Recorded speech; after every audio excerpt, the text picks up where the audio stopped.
Hi అండి. Hi friends. నేను ఈరోజు ఇష్టమైన డిష్ చేసుకున్నాను. నేను మా సార్కి ఇష్టమైన డిష్ చేసిన. మా మన్మాడు ఇద్దరు మన్మలు మంచి ఫస్ట్ క్లాస్లో పాస్ అయ్యారు. వాళ్ళు దావత్ ఇస్తా అన్నారు. దావత్ ఇస్తాము రా తాతయ్య అని పిలిచారు పిల్లలు. కానీ మనము మనసు వేన కాడికి మనిషి పోవాలంటే బాగా సాధ్యమవుతలేదు ఇప్పుడు, ఎందుకంటే ఫిట్నెస్గా లేము. అందుకని కానీ ఇక పాపం ఆయన బాధపడ్డేందు కానీ ఏమైనా తెచ్చుకుంటాడేమో అనుకుంటే ఇగో బిర్యానీ చేసిన. వెజ్ బిర్యానీ చూడండి, వెజ్ బిర్యానీ ఆలుగడ్డ కూర చేసిన. ఇగో అందులోకి అయితే మీకు తెలిసేనా మంచిగా నెయ్యి వేసి చేసినండి. వెజ్ బిర్యానీ నెయ్యి వేసి చేసిన. ఇగో చూడండి, నిమ్మ ముక్కలు, ఉల్లిగడ్డ ముక్కలు, ఇది సరే మళ్ళీ పెరుగు కూడా అండి. అందుకనే కానీ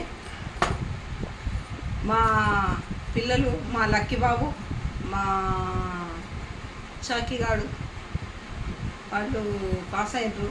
వెంటనే పాస్ కాగానే మాకు వార్త తెలిసింది.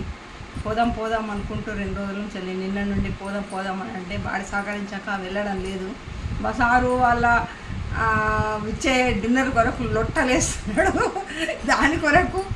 మరి ఇప్పుడైతే ఇక ప్రస్తుతం మన్మల దగ్గరికి పోయాక మళ్ళీ తిందాం, ఇక్కడైతే వేసుకుందామని వెజ్ బిర్యానీ చేసిన. మంచిగా గుమలాడుతూ వాసన అయితే వస్తున్నది.